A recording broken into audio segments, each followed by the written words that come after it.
a great need for diversity and inclusion in the city. I was appointed by Mayor Francis Slay on July 1, 2013, so I am coming up on my second year. I absolutely love my job, and a great portion of my responsibilities are exactly what you see: bringing together professionals, residents, and everyday common people to the city of St. Louis to do exactly what my title is, and that's inclusively, diversely, and altogether bring our professions in so that we can continue helping our city to grow and prosper. I am going to now introduce our guest speaker, and Dr. Peter Weiss Jackson, who is the president of the Missouri Botanical Garden. I'm sorry, before I do that, let me introduce Howard Hayes, who is one of my co-workers and director of business development for St. Louis Development Corporation here in the city. Without Howard, there is not, let me not say without Howard. And with Howard and with Otis Williams, who is Howard's boss, they have given me so much support in everything that I do, because they also understand that the city is one divine group, and we must all work together. So here's Howard.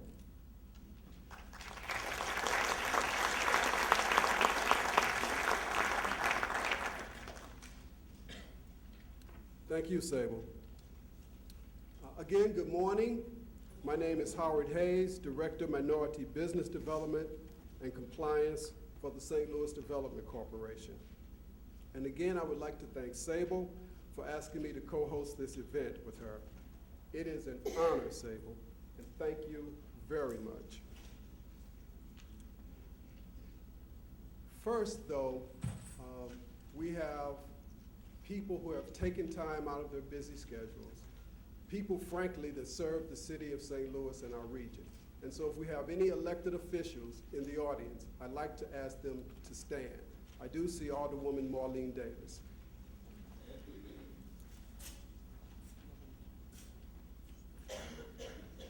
Thank you.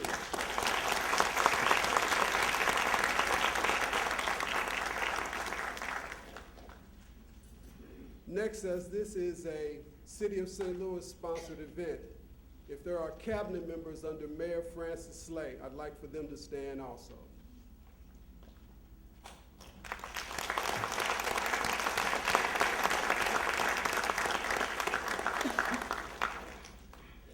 This morning, you will hear the thoughts and ideas of some of the most focused and dynamic minds our region has to offer. And do remember, ideas are important. The new $10.6 million contractor loan fund created by the City of St. Louis and over 30 of its regional partners will loan up to $1 million to minority and women-owned construction companies that will make a better St. Louis. So ideas are important. The St. Louis Economic Development Partnership, created by Mayor Slay and county leaders, will assist with the implementation of billions of dollars in development throughout the city of St. Louis and county. It began with an idea. Ideas are important. Now, I'd like to turn over the podium to my co-host, Sable Campbell.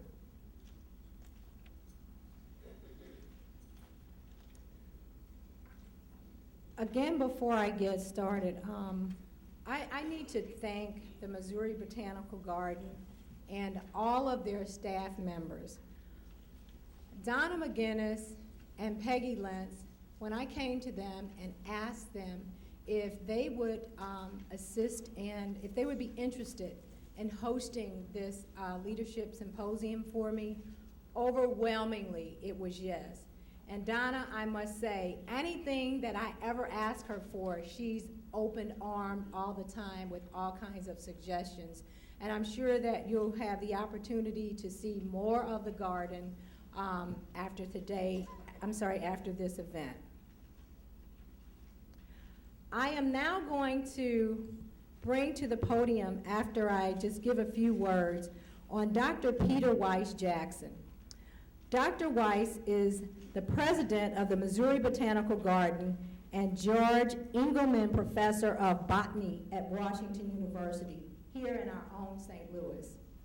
He was born in Kilkenny, Ireland. Weiss Jackson obtained a BA in botany and an MA from Trinity College in Dublin, where he subsequently obtained a PhD for work on the taxonomy of Irish cruciferi. Did I pronounce that correctly? As one of the world's foremost and best known botanists and plant conservationists, Weiss Jackson has played an influential role in reshaping and leading the international botanic garden community over the past 2 decades. He has worked extensively with botanic gardens and their network organizations worldwide, helping to establish or develop botanic gardens and other organizations in over 30 countries. He played a lead role in the development and implementation of global diversity in 2002 and has been chairman of the Global Partnership for Plant Conservation since 2005. He was co-author of the International Agenda for Botanic Gardens and Conservation and now endorsed by some 500 botanic gardens. He does have a very extensive resume that I will not read all, and I will now ask Dr. Peter Weiss Jackson to come to the podium. Thank you.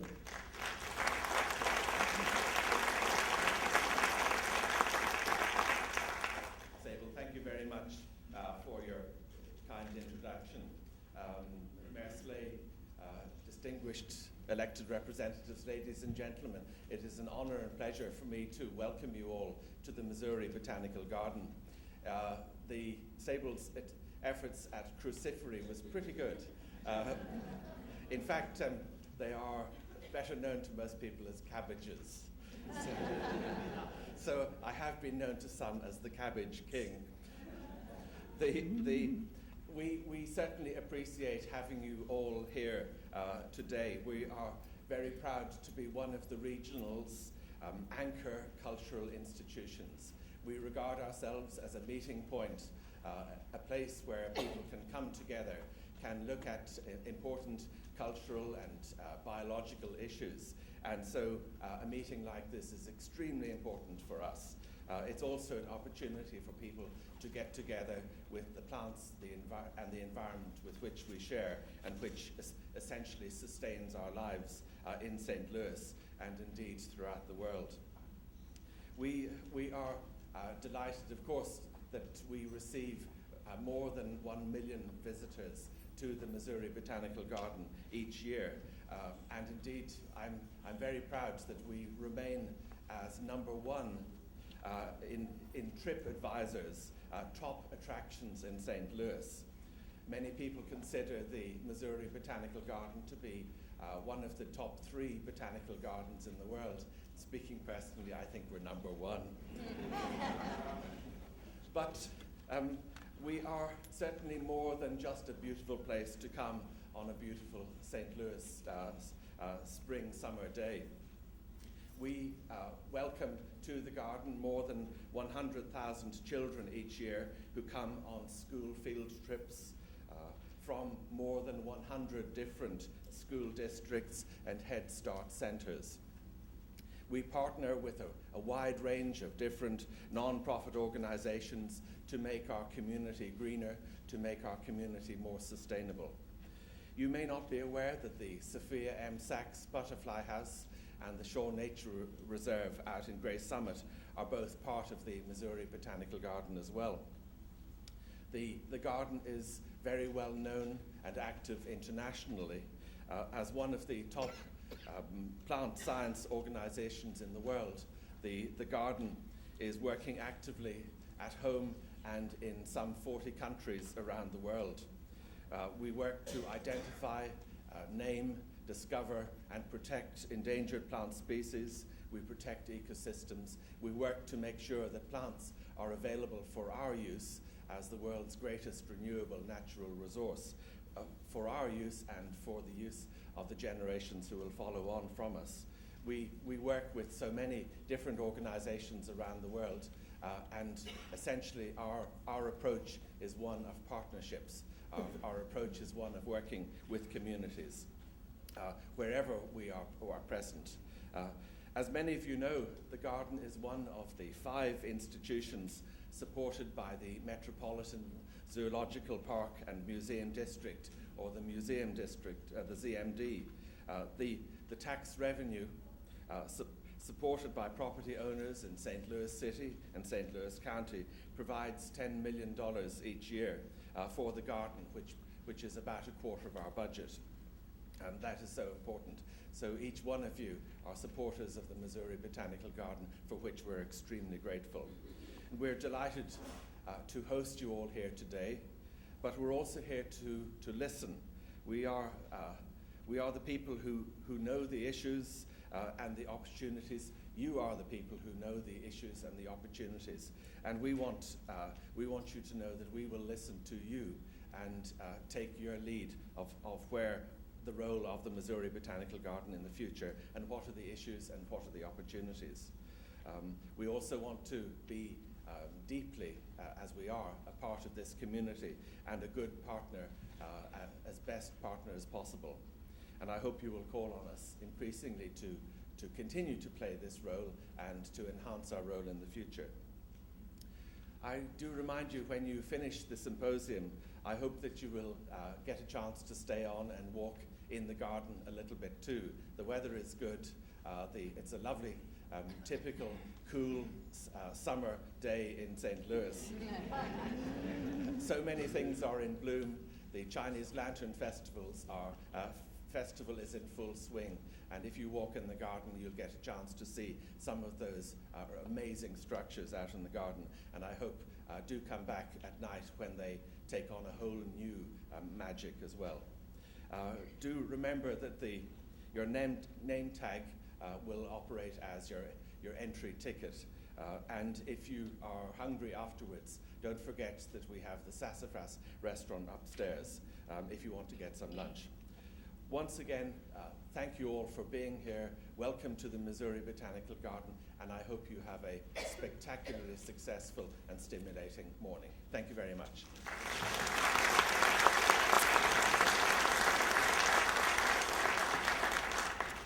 Thank you again, Dr. Jackson, for that great welcome. I'm now going to take just a few minutes to talk about a man who really needs no introduction, who is my boss, Mayor Francis Slay, who I am very appreciative to have the opportunity to serve in your cabinet as your Director of Diversity and Inclusion. I like to live by just something simple that says, life is what you make it. And I'm sure that many of you think of that as well. Life is what you make it.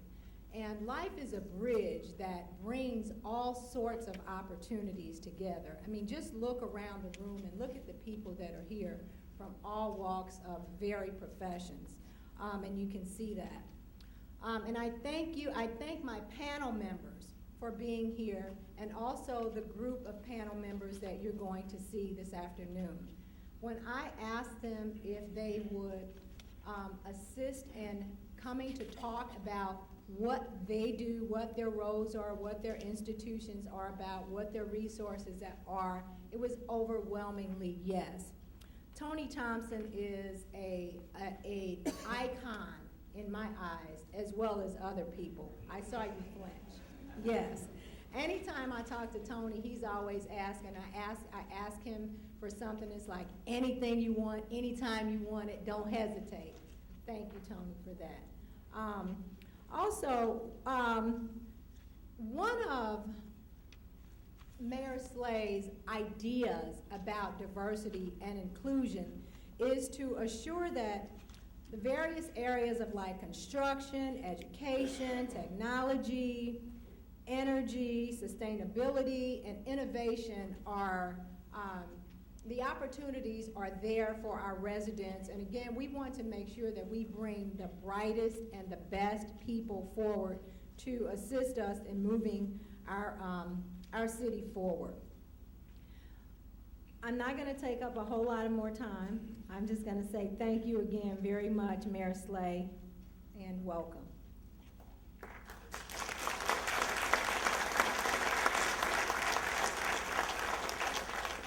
Well, good morning, everyone, and welcome here to the Missouri Botanical Gardens. Certainly want to thank Dr. Peter Wise-Jackson and his staff and the garden itself for what they mean for our community and for hosting this event here today.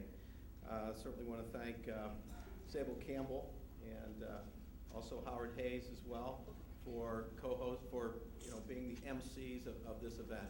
I have been very, very fortunate to have a very diverse and very talented group of individuals and professionals who are working within city government, working in my office and working in the various other departments within city government, who are carrying out the responsibilities of the city and representing our entire city in a very, very good way. And so I just want to thank all the city employees who are here and city department heads and others and managers who day in and day out are working hard on behalf of all the people of St. Louis. And to our speakers, thank you for joining us. Thank you for what you do in our community. Thank you for the services you provide, the businesses that you head up, the organizations, in some cases charitable organizations that are serving so many people in our community, and for taking the time to really be a model for others, and to be here today to share your experiences with other St. Louisans. You know, one thing that I think about a lot as mayor of the city of St. Louis, that we are part of a broader community which is called St. Louis. It's not just the city of St. Louis, it's the St. Louis region. We're a regional workforce. We're within a regional economy, certainly a regional image that is projected not only nationally but around the world. And it does matter what happens in the city of St. Louis.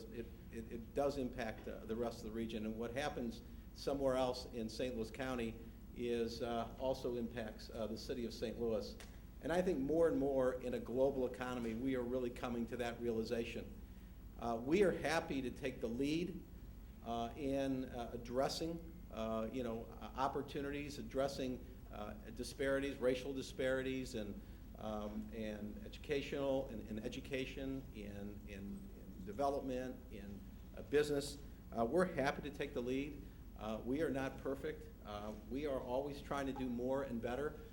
But if we're going to move this region forward as a region and compete better nationally, we need to do more things more regionally.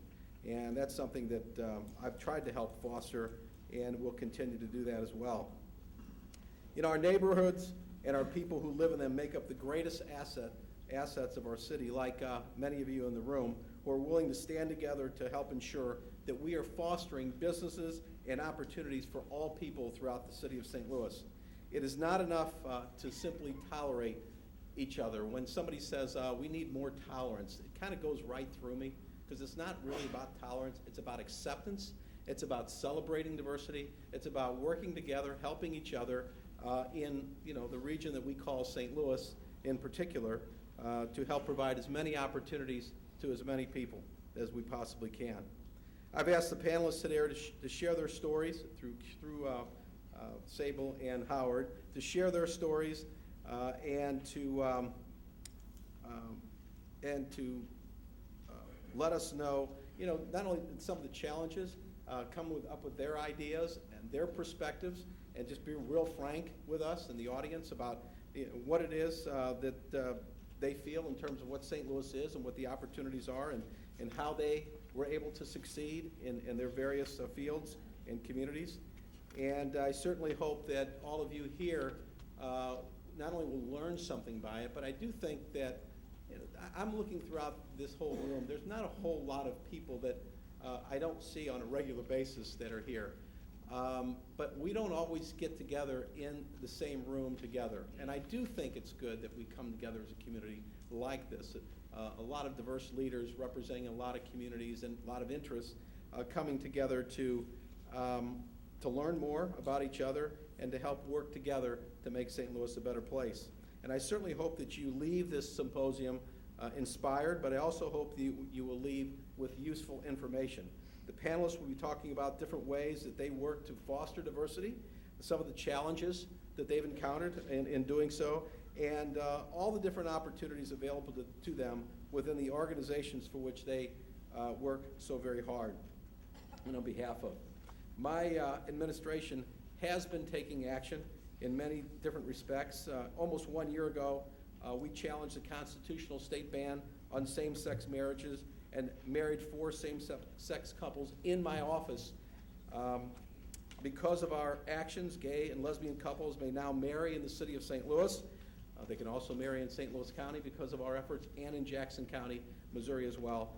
And eventually, I believe it'll be throughout the whole state of Missouri and the entire nation for that matter. But that's what we're talking about. We're talking about equity. We're talking about inclusion in the city of St. Louis. Everybody matters. Everybody's important, and everybody should have the equal opportunities of the rights and privileges that are granted to us as citizens of our nation. I also asked St. Louis Development to commission a disparity study looking into the contracting process and capacity, and so that we can work on building capacity and that we can prove the way in which we, and the programs that we have to help foster diversity within the contracting and business community in St. Louis and the workforce community as well. For example, we worked with Cortex and the NAACP and Stiefel, among others, to set up a $10 million contractor loan fund to help women and minority-owned businesses to get access to capital, to build the capacity they need to compete for larger contracts. And that is, I hope, just to be the beginning of something even bigger in the future. Although $10 million is a lot of money, we could use every bit of that and even more. Diverse voices are welcome into the conversation about St. Louis's future.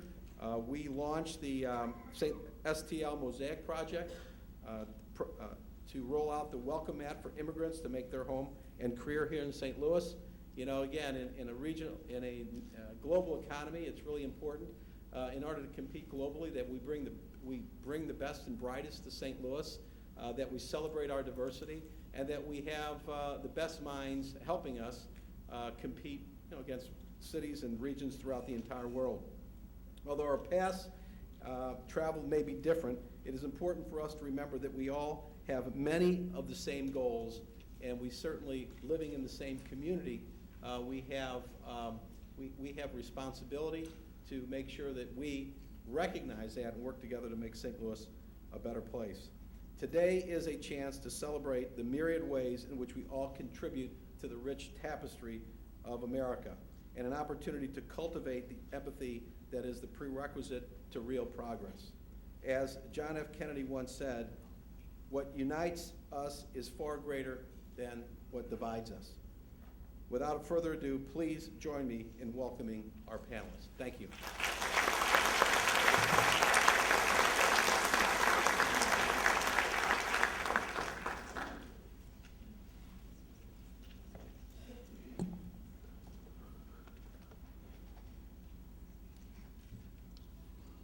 Okay, the flow of our program this morning, I will briefly cover the bios for our panelists, and you can follow along in your program this morning. You will have their full bios. after which we will have a question and answer period. But as I said to my LinkedIn partners a few days ago, and by the way, I ask all of you, if you haven't, please join me on LinkedIn. That's the way we communicate in the 21st century. St. Louis, in the second decade of the 21st century, finds itself at a crossroads. Do we take the road to scarce resources and fighting against each other, or do we take the road to diversity and helping each other? I say we take the latter road. Right now, what I want to do, Mike McMillan was unexpectedly called to New York on a bit of an emergency mission. Now, I don't know what Mike is doing, but what I do know, someone is being helped. What we have is someone that my office is very familiar with, Vice President of Development, Barbara Bowman. But in this is a celebration. Okay, I've just been told by the General that we've changed format. Anna Crossland is going to be next. But first what I want to do is, there is a man that serves as Executive Director of the St. Louis Development Corporation, and he's a board member of the St. Louis Economic Development Partnership. I am here because he said, Howard, do whatever you can to help Sable. And so I want to recognize Otis Williams.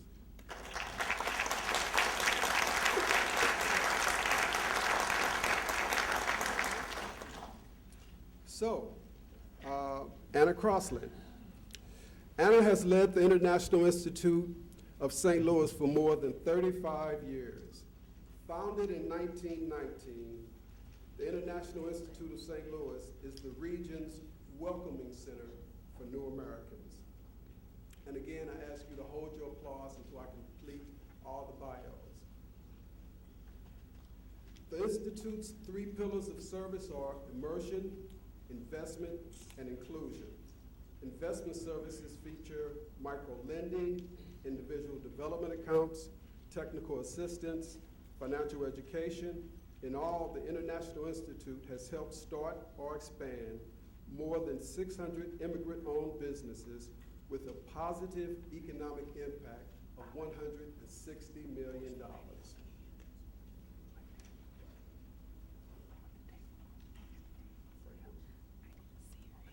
Frank Wilson is the president of BFW Contractors and an adjunct faculty member at the Washington University School of Engineering, where he teaches about the complex issues associated with the construction industry.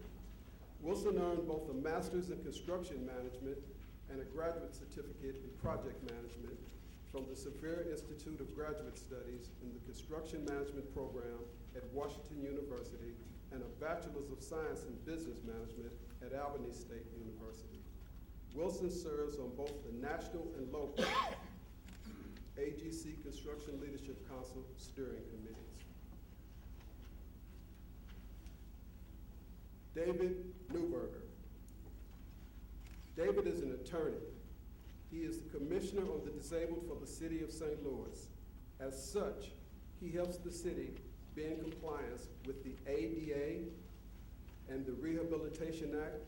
He manages the process of giving disabled employees reasonable accommodations, consults with offices that provide building permits and public right-of-way permits, represents the city on accessibility and universal design issues, raised by public-private development ventures, and leads a campaign to prepare the disabled to protect themselves in disasters and other assorted projects.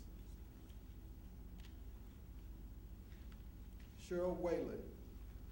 Ms. Whalen has over 20 years of experience in disability, aging, and LGBT advocacy and education. In 2008, she became the founding executive director of SAGE, S-A-G-E Metro, St. Louis, an affiliate of SAGE USA, services and advocacy for GLBT elders. Her organization works to enhance the quality of life for LGBT older adults in the St. Louis metro region.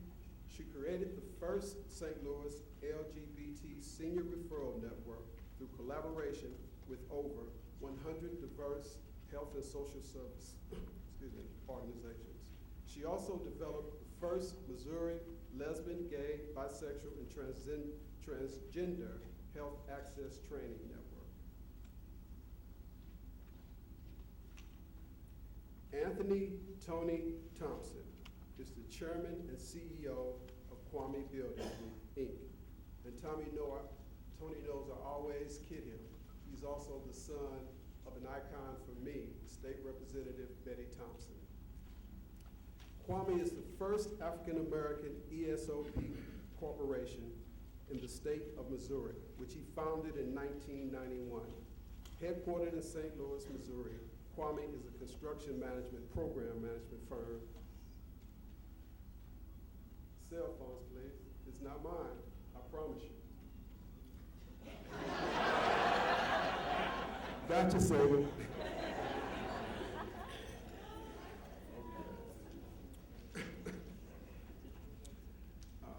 Let's see. Prior to forming Kwame, Thompson served as project engineer for Anheuser-Busch companies, as a mechanical engineer for Monsanto Chemical Company, and as a construction engineer for the U.S. Army Corps of Engineers. Thompson earned his master's degree in civil engineering with a construction management major from Washington University, and his MBA in finance is from Webster University. Now, the order will be Anna Crossland first, but I do want to read the brief bio of Mike McMillan. Even in his absence, his presence is felt, and again, this is a celebration of our community leaders. Michael P. McMillan is the president and CEO of the Urban League of Metropolitan St. Louis, a nonprofit organization that has been providing social services to the metropolitan St. Louis community since 1918. Previously, for almost 7 years, McMillan served as the license collector for the city of St. Louis. He was the youngest person elected as an alderman and license collector in the history of the city of St. Louis. And I must say, one of his dearest friends is with us today, Alderwoman Marlene Davis. So, with that, I will turn it over to our first panelist. Anna, please come to the podium.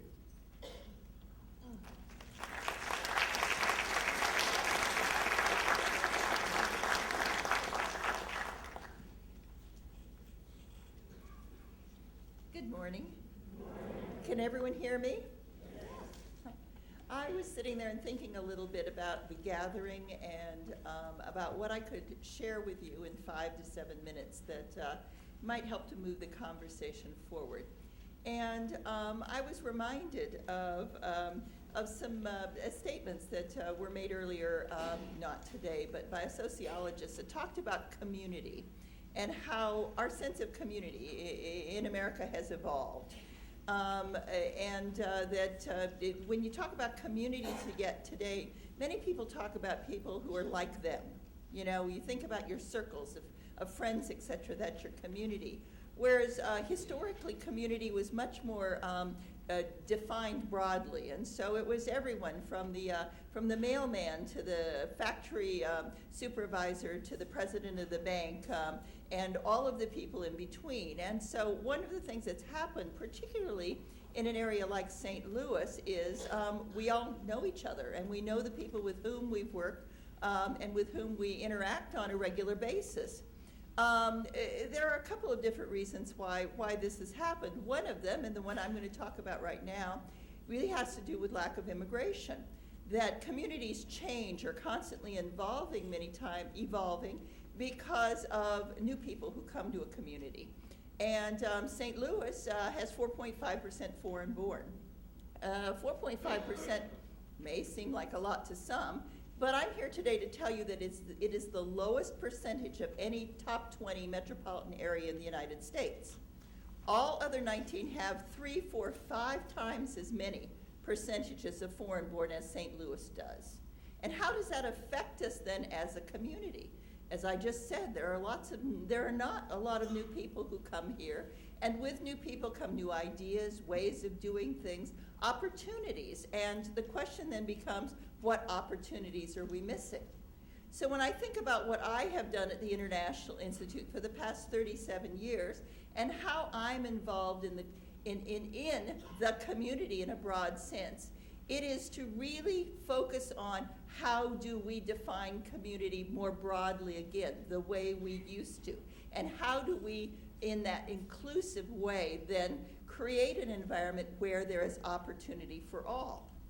I do that through 2 ways. One is through my day job at the International Institute, where I've served as the president and CEO now for 37 years, and I'm not going to talk about the International Institute for one reason. Howard just sort of gave a synopsis of it as part of the introduction here, who we are, what we do.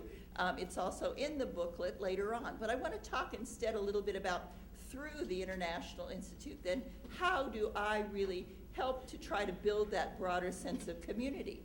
And one of the ways, which the mayor then also referenced as part of his remarks, is through the St. Louis Mosaic Project. If you think about what does it take to attract and keep immigrants, then really we're talking about 2 aspects. We have the St. Louis Mosaic Project, which is about attracting more immigrants to our region. And we have the International Institute then, which is really about retaining those immigrants. It's about providing the adjustment services, helping them to integrate, and also helping the broader community then understand and appreciate those immigrants so that they will stay.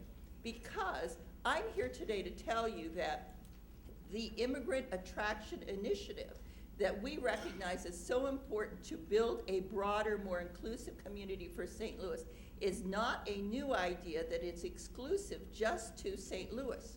Cleveland and Detroit and Pittsburgh and many other metropolitan areas in the heartland of America that have faced Rust Belt economies, etc., are also trying to attract immigrants. And so we need to do this right, and we need to do it better, and we need to do it inclusively in order to be able to be successful, not just in terms of the immigrants who would come, but the value that it will bring to the broader community in sense of opportunity and community that's there. Thanks.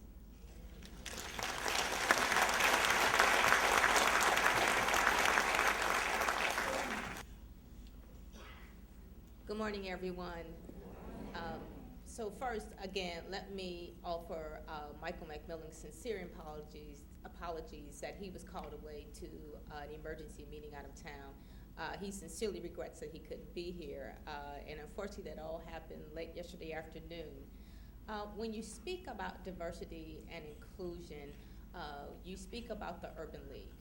The pin that you see us wearing has an equal sign in the middle, and it is about equalizing life chances for all people. It's about leveling the playing field. Next slide, please. I can't.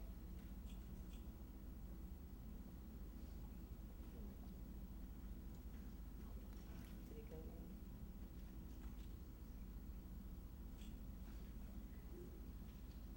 Did that work? I'll let you do that, and I'll continue.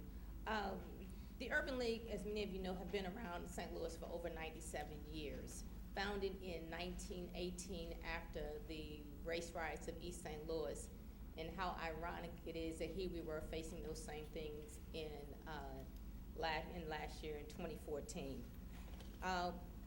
When you speak about who we serve, most of our clients are female heads of household, and many of them with incomes under $10,000.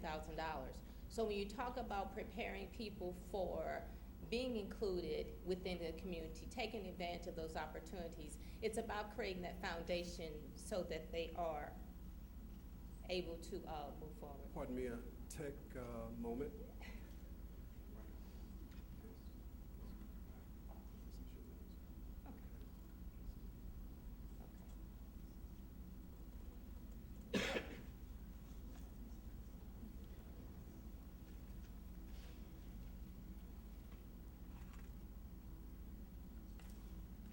I'm going to talk about just briefly in terms of opportunities and what we consider our strategic plan.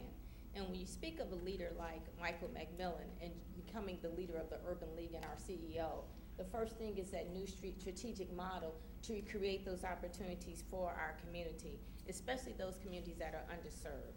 So this is our roadmap to empowerment, and it's about creating ladders out of poverty through jobs, entrepreneurship, educational excellence. We cannot move our clients, our community forward without strong foundations in education. The social safety net in terms of community empowerment, and then our civil rights and advocacy agenda, which makes us unique. As a social service organization, we are unique in that we are also a civil rights, human services, and advocacy organization. I'm going to go through these real quick because think about building a foundation for individuals to be successful and to be included in all aspects of the community. And think about their basic needs. We are real proud to partner with the City of St. Louis on many of these basic needs programs and our housing programs.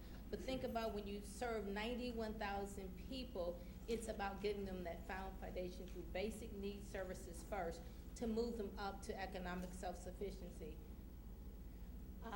Education is extremely important to us. We are proud to be a partner with the Missouri Botanical Gardens in our Head Start program. But again, it is about moving people to self-sufficiency.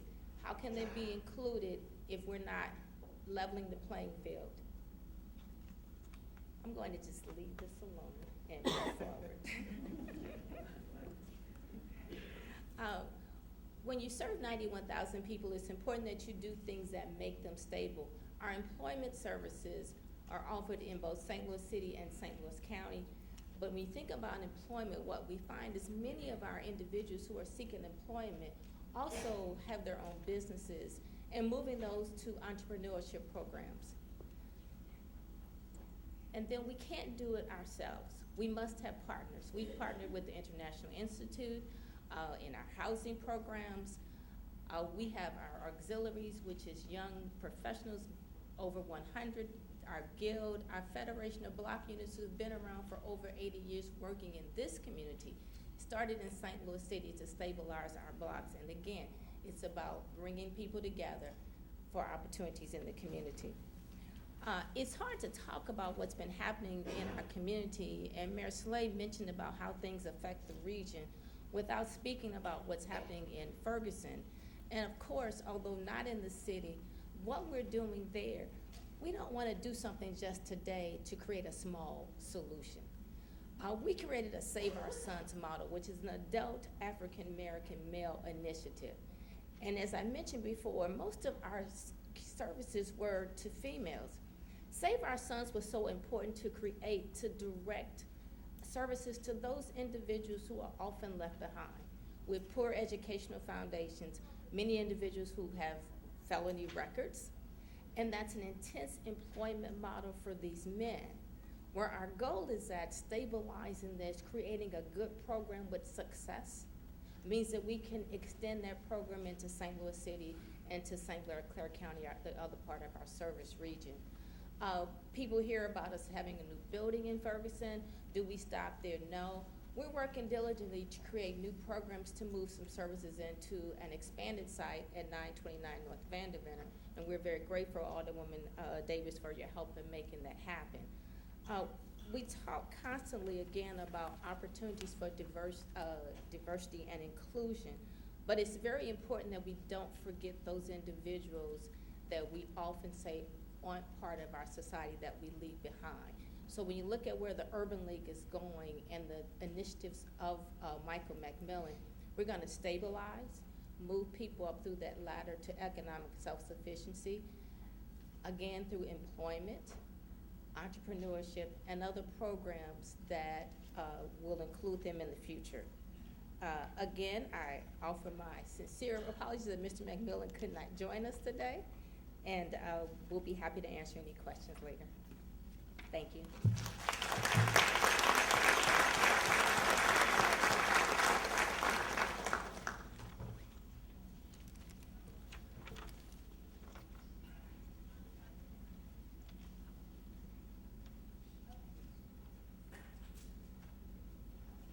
morning, everyone. My name is Frank Wilson. I came here today. First of all, I'd like to thank Sable Campbell and Mr. Hayes for setting up this symposium, inviting me here to participate. Definitely a humbling opportunity to get an opportunity like this to speak to such on such an elite panel, as well as such a wonderful group of people here today. Be remiss not to acknowledge my wife who's in the crowd and my mother and children. I'd like to thank you all for your support.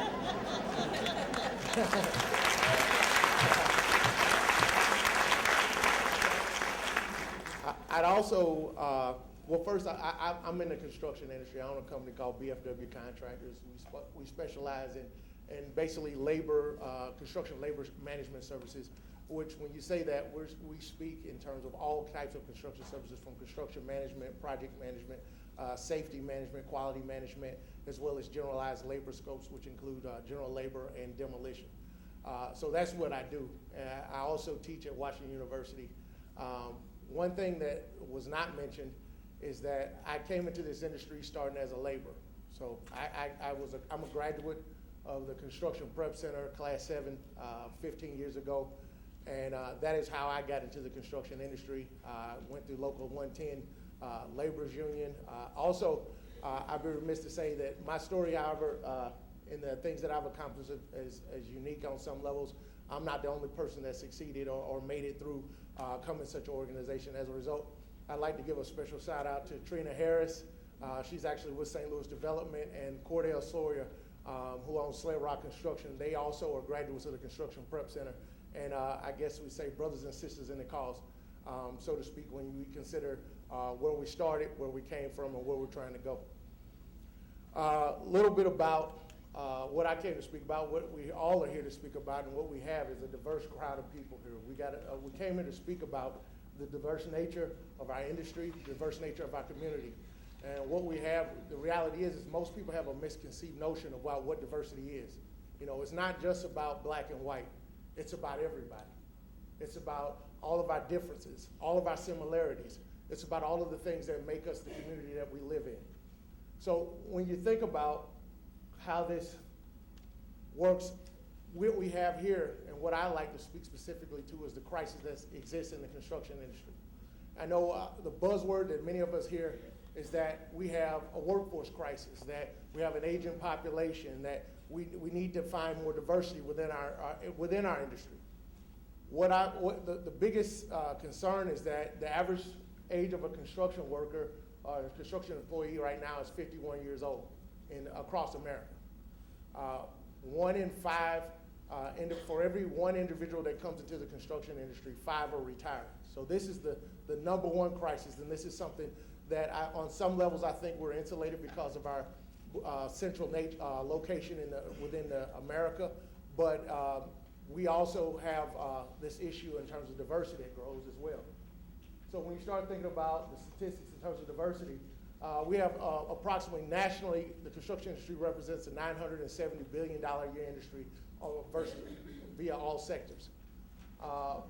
The disparity of this situation is that fewer than 2% of all those dollars go to minority businesses.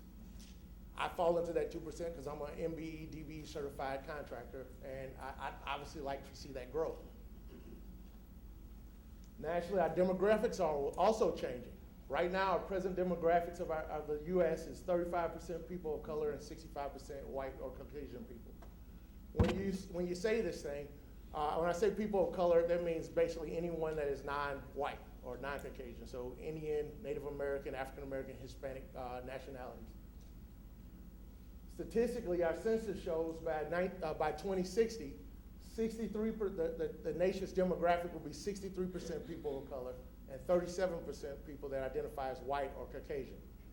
So as you can see, our country is going through a complete inverse in terms of its present demographic.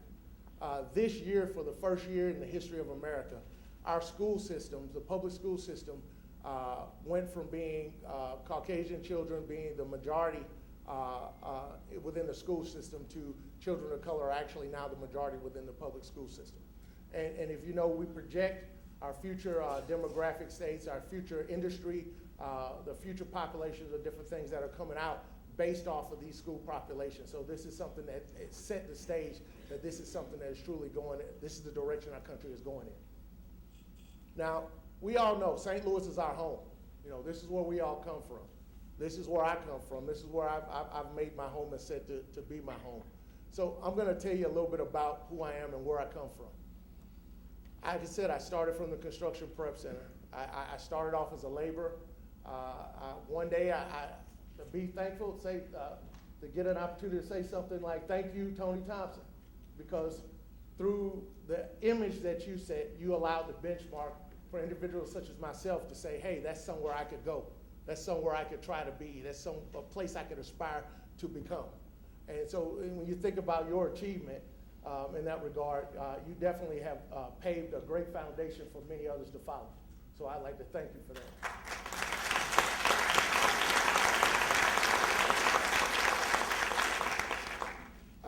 Another thing I like to say is the reality is that's what our industry and that's what our community needs, is more people who are stepping up and setting those examples for us to follow, for young people to follow, all young people to follow. We have an industry crisis right now based off of the fact is that there's not as many young people saying, hey, let me go into the trades, or hey, let me go into construction management or engineering.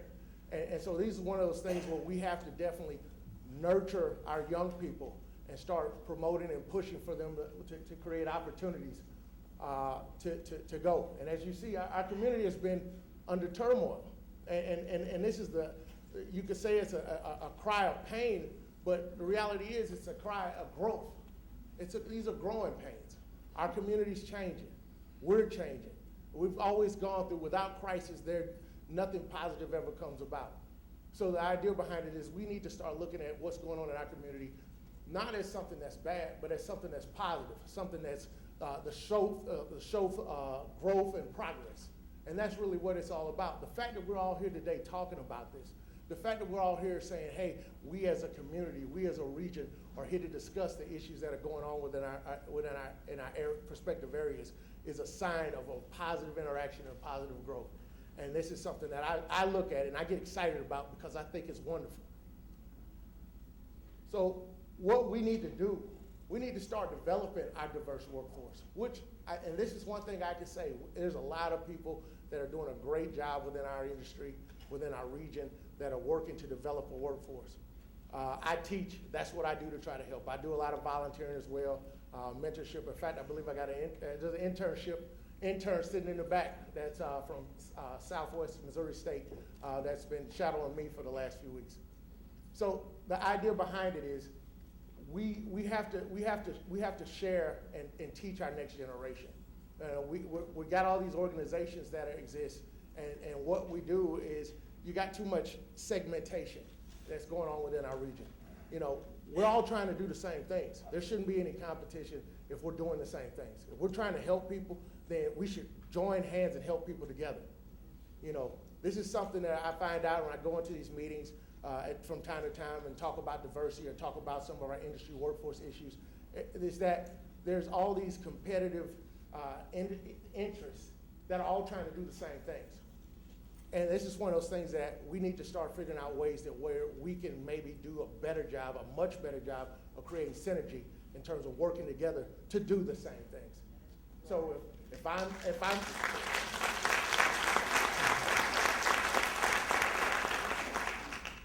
the idea behind it is, yes, I'm a product. I consider I'm a child of this issue. You know, I grew up through this issue. You know, if there wasn't for the crisis that occurred that caused the school that I came through, that introduced me to the construction industry, I wouldn't be here. And if it wasn't for the role models of the individuals that I see that look like me and that don't look like me, or the people that have supported me coming through this industry, I wouldn't be here. I wouldn't be possible because I had some way or an example to go. I didn't know where I was going at the time, but I realized that these are things that I could set towards and set my goals towards because of the examples that are set before me. You know, you got to ask yourself, when do you start developing? When do you start developing those leaders? Well, you start at any time. You know, there's no time frame on when you can start reaching out and teaching individuals. That's why I have my children here today, because I like them to see this.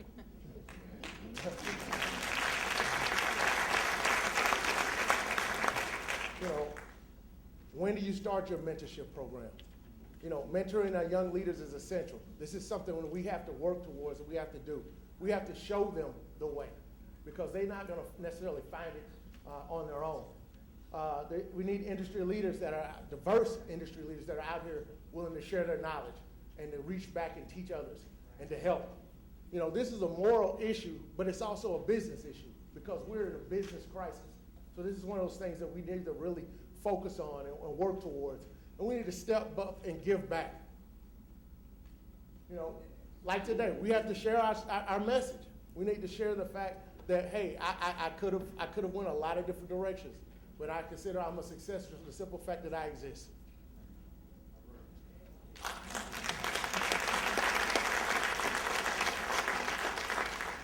We have the responsibility. We have the responsibility as a region. We have the responsibility as a community, as an industry, to be the agents of change for positive improvement for all and future generations of industry leaders in our communities. We must teach our youth the way. We must show them the way. We must show that their potential is limitless. We must show them that no matter what happens, no matter where they are, no matter who they are, no matter where you are placed, if you have the dare to dream, if you have the dare to aspire, if you have the dare to reach, you can achieve your goals, and that there will be individuals there to help you along the way. I'd like to thank you all for your time. Thank you very much.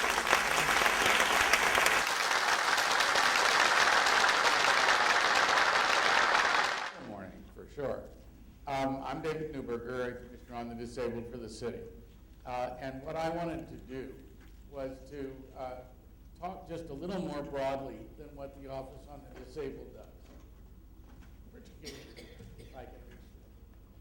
There, thank you. Particularly if I can reach this.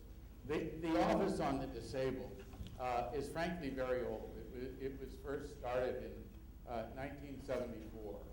And it is a place that talks about or works on the question of how we are able to include, and include is a very key issue, people with disabilities in the overall community. When the ADA was passed, and when the movement was started, that movement was expressed in terms of discrimination. And so the ADA talks about outlawing discrimination against people who are disabled. But when I look at discrimination, in very rare cases, is it the kind of discrimination where somebody hates a disabled person. The discrimination that folks with disabilities face is two kinds. One, they are ignored. Two, there are preconceptions about what they can do. If you're blind, people assume you can't work at a computer screen. If you're deaf, people assume you can't talk on the telephone. Technology has wiped out those barriers. People can effectively do that now, but when we have a recruiter, or for that matter, an appointing authority within the city who may be looking at a person transferring to another job, the question is the person going to be as productive as everybody else? And, you know, all employees are of varying degree of productivity, but just because they have a disability doesn't mean that they need to be at the lower edge of that assumption. And the question, like everything else, what we're talking about today is human dignity, and human dignity for all parts of our community, whether they're immigrants, whether they're African Americans, women, LGBT, all of us are talking about giving people human dignity. And what we're trying to do with folks with disabilities is do that. So, while I'm an attorney, I have moved away from the concept of litigating against people who discriminate against people with disabilities. Because really what that does is it causes the defendant, even if he loses, to never hire another person with a disability. It sets up barriers. And so what we try to do is to work towards inclusion. If I have an appointing authority who is looking at having a person transfer For example, because that person needs reasonable accommodations, and he can do what that authority does, but can't do what he used to do, or she, then can I get the appointing authority to open up and to think, well, let's give it a shot? And quite frankly, in all parts of society, that's difficult. You talk to recruiters at corporations.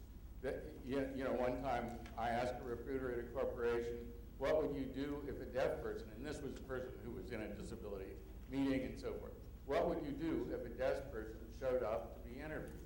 And her answer was, I haven't the slightest idea. And that is where there's a fundamental problem. Now, in a broader sense, we have to recognize that there is almost nothing that does not, no action, no policy, no function, that does not raise the question of what is the disability interest in this.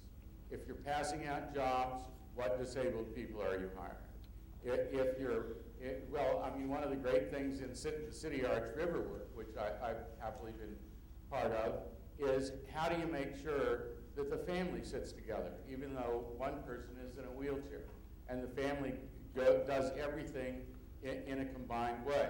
We call designing that for universal design, so that everybody can do everything, and families don't need to be split up when one goes one direction, one have to go down the steps and the other have to go down the ramp. So what we are looking at is this question, always the question in my mind, it is, if something comes up, how are you going to deal with the person who has a disability? If you're creating a new classroom, is that classroom going to welcome a person with a disability? If you're starting a park summer adventure, are you welcoming the person with the disability into that program? Every step of the way, I'm asking the question, how are you solving the disability issue? So when I talk to the plan examiners, which I do a great deal of, and they're looking at issuing permits, they say, well, the code says such and such and such and such. Yeah, that's right. But what about the bottom line question? How will a consumer who has a disability be able to participate? Will I be able to belly up to the bar like everybody else? Will I be able to get into the conference room? One of the reasons for being here is this is an accessible stage, and thank goodness that it is. But many other facilities don't have those solutions. So having said that, I just want to maybe move to some of the things that we do. We help the city comply with the ADA. That's one of the main things. But we try to serve people with all kinds of disabilities. The word disability, I put that up because disability is a very broad thing. It is not just somebody rolling around in a wheelchair. If anything, people rolling around the wheelchair are the poster kids. The Muscular Dystrophy Association has always used poster kids with mobility disabilities. But we're talking about people who have psychiatric, developmental, hearing, seeing, mobility, and I'm leaving some things off that are also possible. And I've got it there. We want this city to welcome people with disabilities like everybody else. So I give a great deal of concern to curb rates. And sometimes we get them right, and sometimes we get them wrong. But I'm of the view that what we want is everybody, what we said in City Arch River was that we want to go from the old courthouse to the arch grounds, to the river, for everybody, even those with a disability. And the designs have achieved that. So actually one of the fun things is there's going to be a snaking-like walkway going next to the grand steps that people will be able to roll down or walk down and get to the river event. So we've had a lot of successes with things. And then one of the things that I do is to help people understand that when they're making a decision, that sometimes they're moving close to discriminating against a person. And, you know, everybody in the community who doesn't have a disability is just not real sensitive to that. So if you have a situation that, for example, a person becomes blind while they're in the employment, and they've been doing a fine job in whatever the job is, but now the person is blind. Well, the appointing authority's response, having never dealt with a blind person before, is, isn't it likely that that person can no longer be productive? And what we do, and this is where you start talking about reasonable accommodations, what we do is to talk about what technologies are available to solve the problem, what training can be done, how we can move that person, keep that person in the same job, or move them to a different job. And we have lots of reason to be successful with people who are blind. Now, the other thing that I should mention is that there are lots of things that we engage in, you know, and they're part of the standard routine of things that need to be done in compliance with the ADA. And so I'm just flashing those on the screen because I'm not going to take the time to read them all. But one of the things that I should mention to you is that we're the ones who, my office is the ones who is at fault for putting up all those all those residential disabled parking places. We have about 2,000 of them around the city, and we call that the parking wars because there's somebody on every side of whether one should go up. So thank you very much for the opportunity to talk.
Maybe we've never really thought about the fact that we have gay, lesbian, bisexual, transgender family members, community members, colleagues, doctors, lawyers, accountants, school teachers.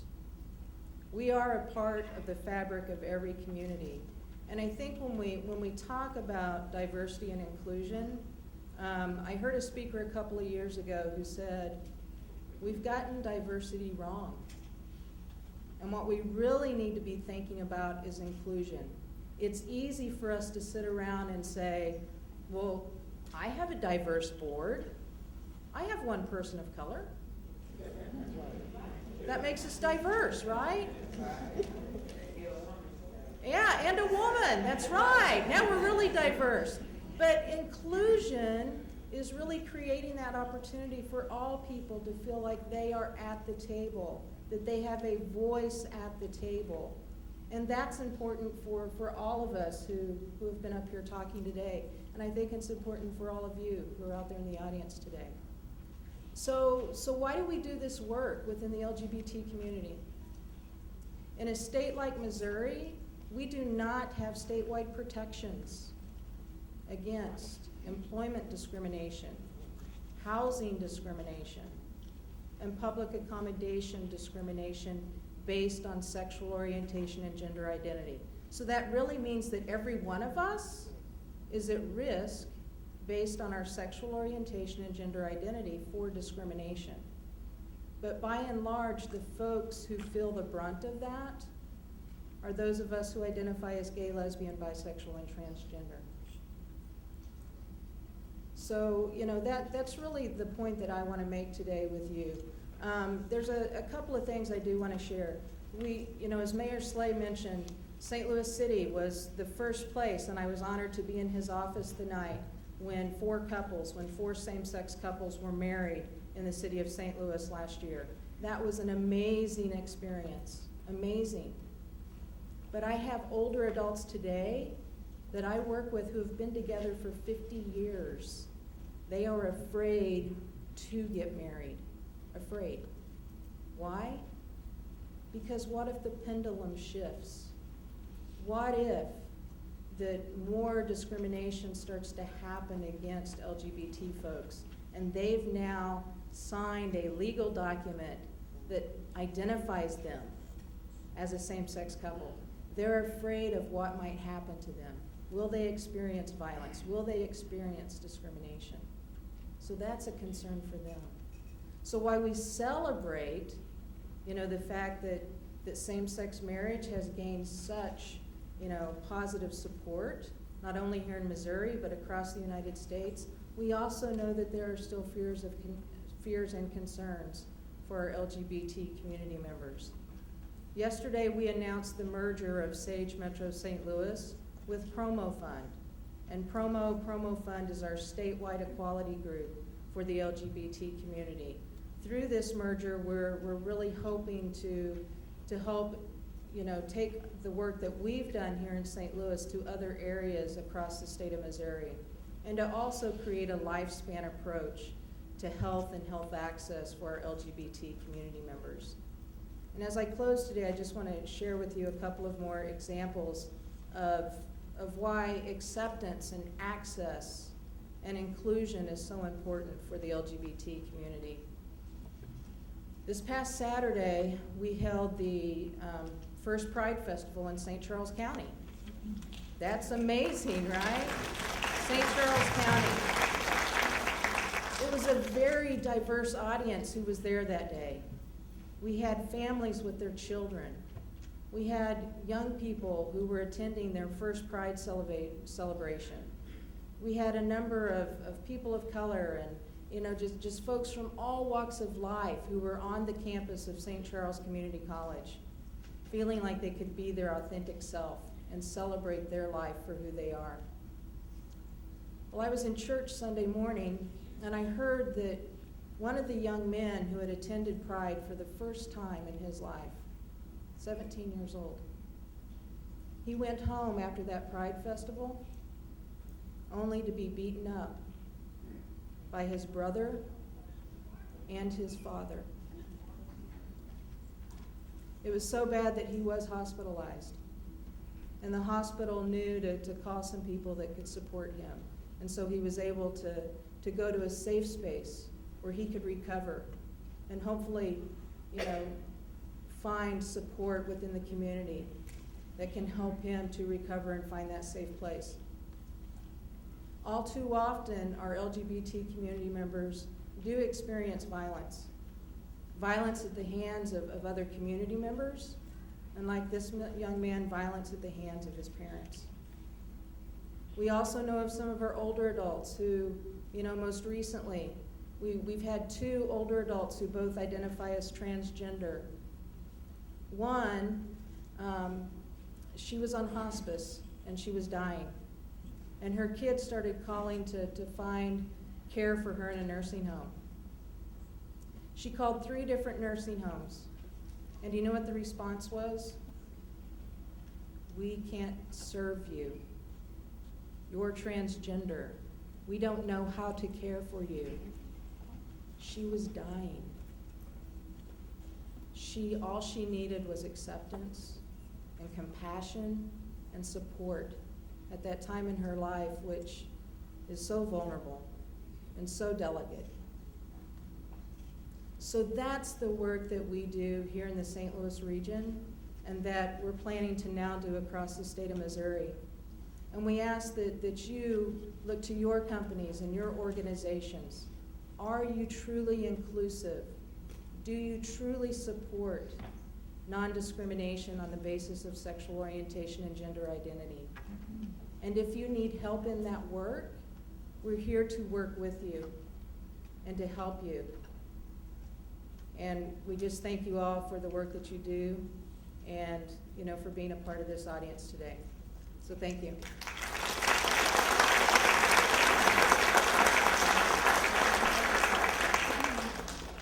So lost that time. But anyway, thanks for having me here today. I appreciate it, as she stated, anytime Sable asks, because it's about relationships, it's about family, it's about friendship, and since this is a leadership symposium, one of the things that I like to add and communicate is the importance of relationships.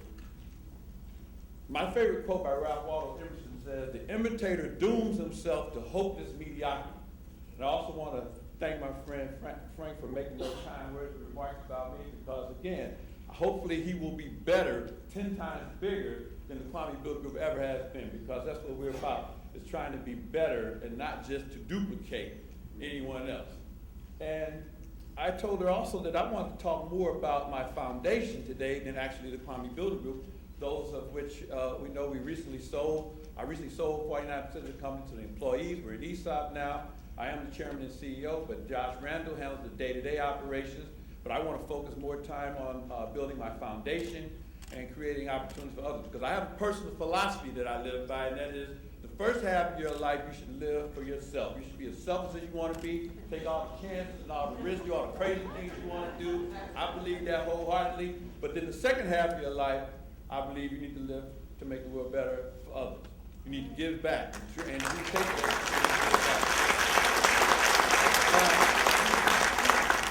Now, depending on how long you think you're going to live, you decide what that is. I know I'm on the second half. And so, but leadership, you heard some things from the various panelists, and there's a common theme that I think came from all of that I've learned over my 25 years being in business, is empathy. One of the things that's missing in our community and through our society is empathy. I mean, for mankind's sake, we need to be kind to man. And unfortunately, it's really as simple as that. It's just being nice to people, being fair to people, treating people the way you want to be treated. It's simple things you learn in elementary school, in grade school. But somehow we got away from that. Either it's greed or things that set in that cause us to want to hold others back for our gain.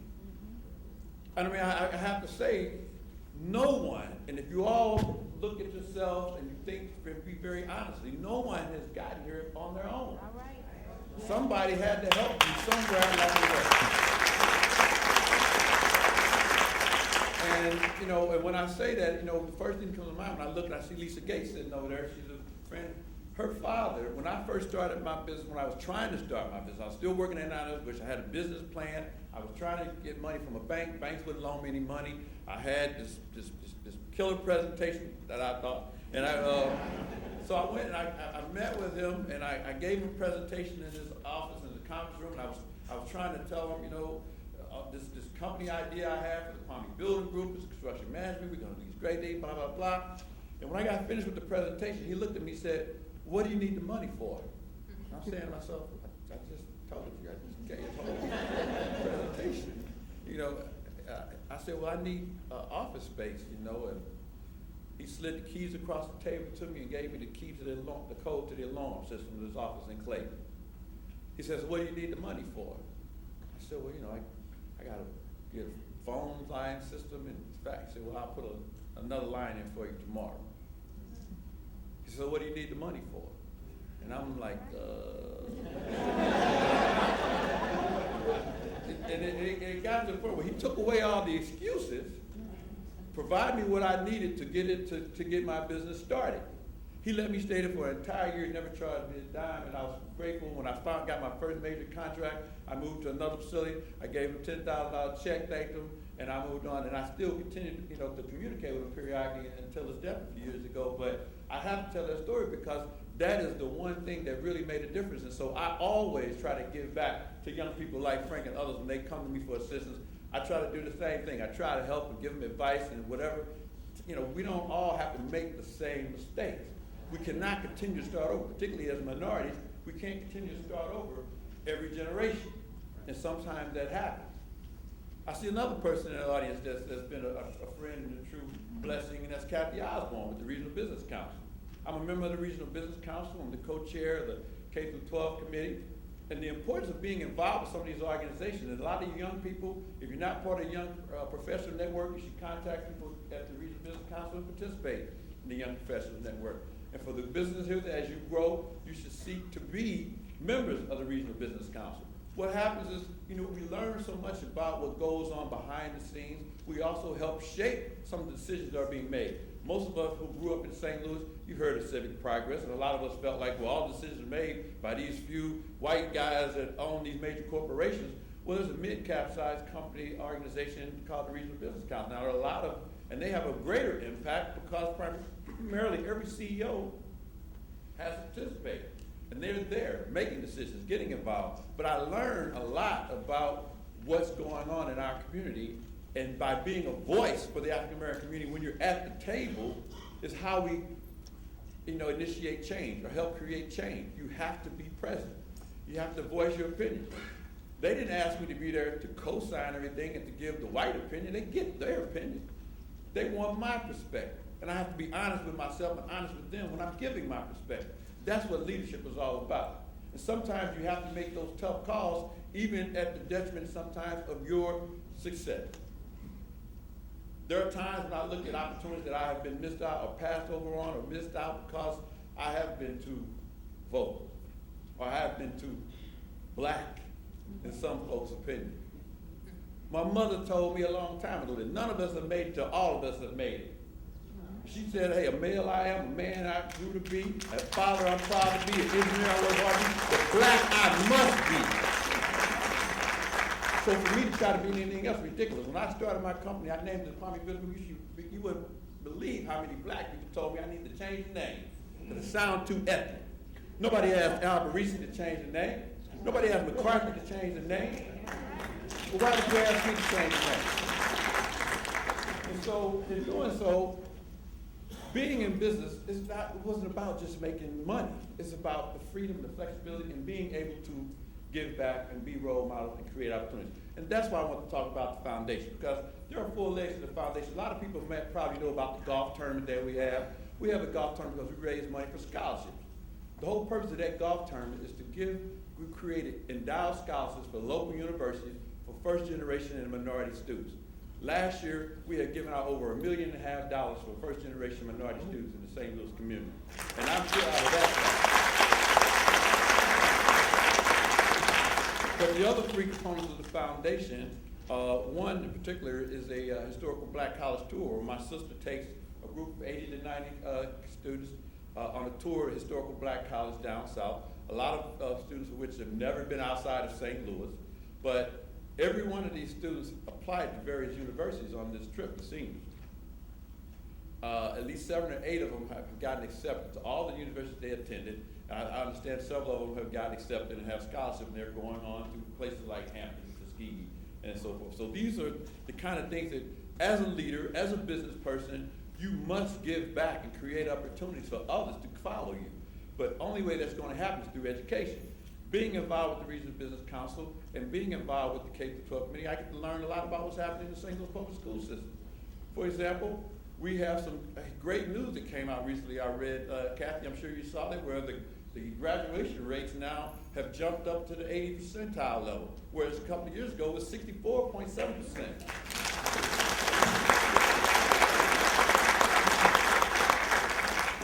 But the Gentlemen's Club that we have at Carnahan High School, where we mentor an average of 20 to 25 students every year, my brother and I helped start that about 10 years ago. The seniors in that group that we mentor, we have 100% graduation rate. 100% graduation rate. And we give them such projects as we give them a book we go every Wednesday, we have lunch with them, and I'm telling you, all you CEOs and managers and owners here, you have time. And what I try to do is not go throughout and take them out of class. I go over the lunch period. They have to give up some because I'm giving up something.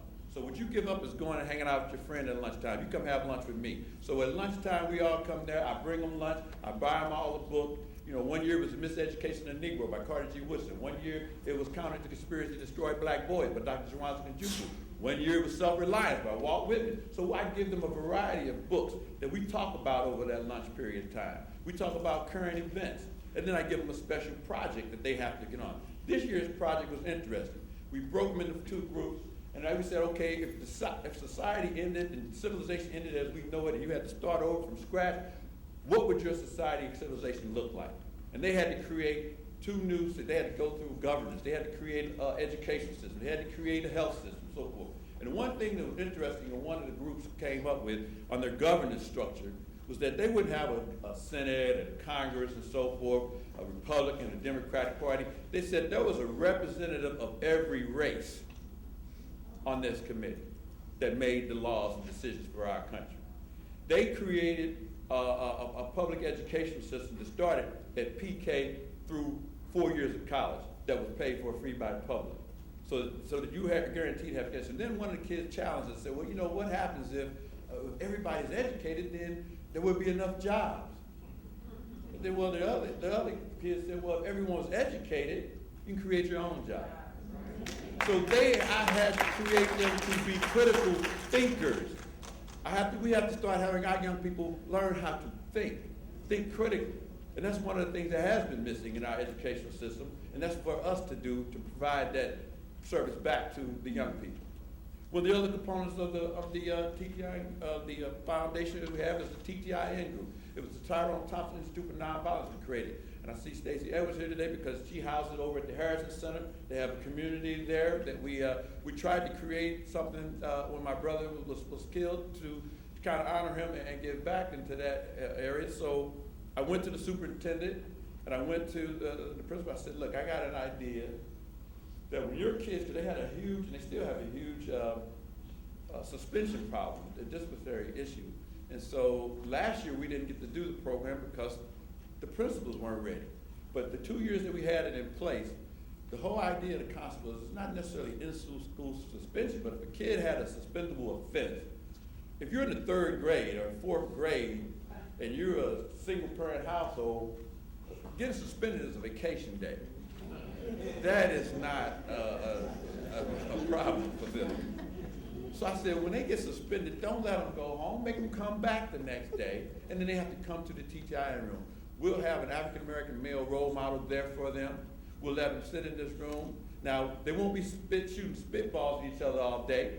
What we're going to do is we're going to have someone that'll mentor them throughout the day and talk to them while they're there. But more importantly, if a kid gets suspended for 2 weeks, and some of these suspensions are 2 or 3 weeks, I don't know if you realize how long some of these suspensions are. When they get off suspension, they're behind in their coursework. So by having them in the TTIN room, the teacher is required to bring the coursework down there daily. Now they have someone in the classroom that can help them. So when they get off suspension, they're not behind.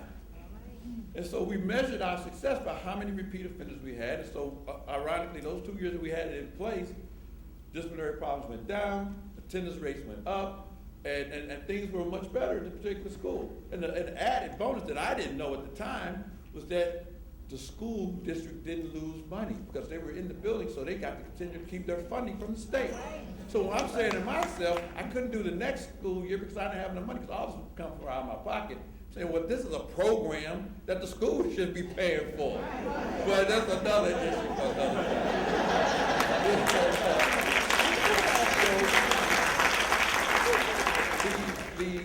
The other component of the foundation that we put in place is a recent one that's called Live Your Dream. And a lot of people don't know my original interest is music, and that's another story too. So I tried to create a scholarship program for those interested in music and art. So we all know about STEM, but now they're looking at STEAM in the education system. We need to have not just science, technology, engineering, and mathematics, but you add the arts. And so in that, we have now had 2 graduates that have gone on now. The first one, Brianna Brown, is just finished her 1st year in the Jazz Conservatory at Webster University. a young lady, Alexis Joan Gabby, who recently graduated, is now pursuing her musical career. And there are 3 other musicians that also went through and completed scholarships, and they're at musical institutions currently. Well, why is that so important? Because the art, everyone can't be an engineer and scientist. You know, I mean, unfortunately. But arts is something that's important to help enrich your life and your living. And what I try to teach the young people is that you not must only appreciate, you know, the goals. Everyone's looking at the end result, but you got to enjoy the process. We got to find a way to enjoy this life because nobody knows how long you're going to be here. So what good does it make for you to work every day and try to make all the money you can make only to get to a point where you drop dead and never get a chance to spend it? So if you don't enjoy the process, it doesn't really make sense for you to be pursuing something that you're not passionate about, that you really feel strongly about. And that is why I went into the business that I went into. That's what my experience. My undergrad was in architectural engineering.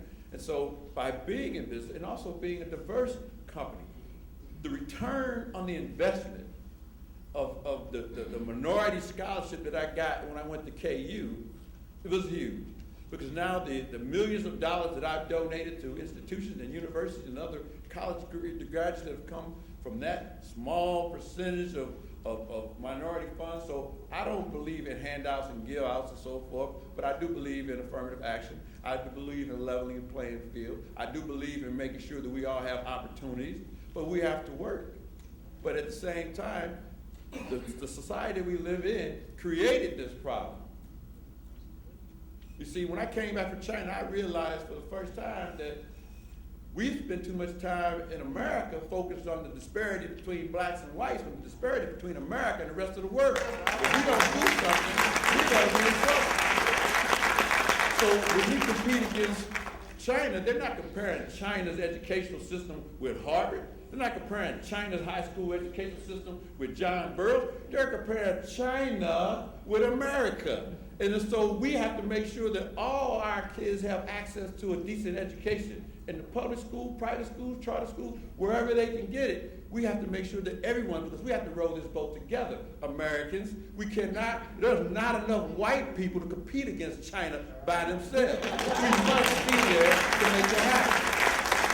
So to be in business, we have an added responsibility, not only to do our jobs and be profitable for our organizations, but also to make sure that America continues to be the greatest country in the nation to live in. Thank you.